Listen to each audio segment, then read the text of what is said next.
ಮೊದಲಿಂದನೂ ಸಹಜವಾಗಿ ಹೆರಿಗೆ ಆಗಬೇಕು ಅನ್ನೋದು ಎಲ್ಲರೂ ಬಯಸೋರು ಭಾಳಷ್ಟು ಜನ ಇದ್ದಾರೆ ಮತ್ತು ಅದು ಆರೋಗ್ಯ ದೃಷ್ಟಿಯಿಂದ ಎಲ್ಲ ದೃಷ್ಟಿಯಿಂದ ಒಳ್ಳೆಯದು. ಆಲ್ಮೋಸ್ಟ್ ಆಲ್ ಮಹಿಳೆಯರು ನಾರ್ಮಲ್ ಡೆಲಿವರಿಗೆ ಪ್ರಿಪೇರ್ ಮಾಡಿರ್ತಕ್ಕಂಥವ್ರು ಭಾಳ ಇದ್ದಾರೆ. ಈಗ ವಿಕ್ಟೋರಿಯಾದಲ್ಲಿ ಇದಕ್ಕೆ ಬೇಕಾಗ್ತಕ್ಕಂಥ ಎಲ್ಲ ಕೇರ್ ತಗೊಳ್ತಕ್ಕಂಥದ್ದಕ್ಕೆ ರಾಜ್ಯ ಸರ್ಕಾರ ಹೆಚ್ಚು ಕಾನ್ಸಂಟ್ರೇಟ್ ಮಾಡಿದೆ. ಅದು ಬಿಟ್ಟರೆ ಒಂದು 4-5 ಜಿಲ್ಲೆಯಲ್ಲಿದೆ.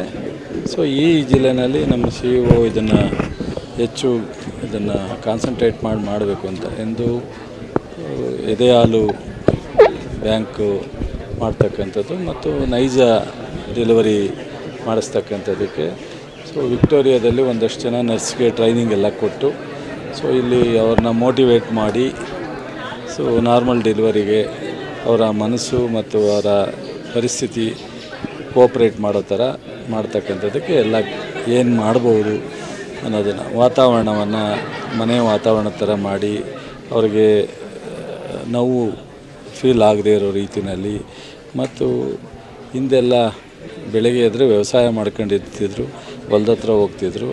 ಸೊ ಅವ್ರು ಎಲ್ಲ ಥರದ ಕೆಲಸ ಮಾಡ್ಕೊಂಡು ಲಾಸ್ಟಲ್ಲಿ ಡೆಲಿವರಿ ಆಗೋ ಹಿಂದಿನ ದಿವಸನೂ ಕೆಲಸ ಮಾಡ್ತಿದ್ರು, ಸಹಜವಾಗಿ ಆಗಿಬಿಡ್ತಿದ್ರು. ಈಗ ಏನಾಗುತ್ತೆ, ಹೆಚ್ಚು ಮನೆಯಲ್ಲೇ ಇರ್ತಕ್ಕಂಥದ್ದು ಮತ್ತು ಅವ್ರಿಗೆ ಪ್ರೆಗ್ನೆನ್ಸಿ ಆದ ತಕ್ಷಣವೇ ಹೆಚ್ಚು ಕೇರ್ ತೊಗೊಳ್ಳೋದು ಇದೆಲ್ಲ ಇರೋದರಿಂದ ಸ್ವಲ್ಪ ಡೆಲಿವರಿ ಭಾಳ ಫ್ರೀಯಾಗಿ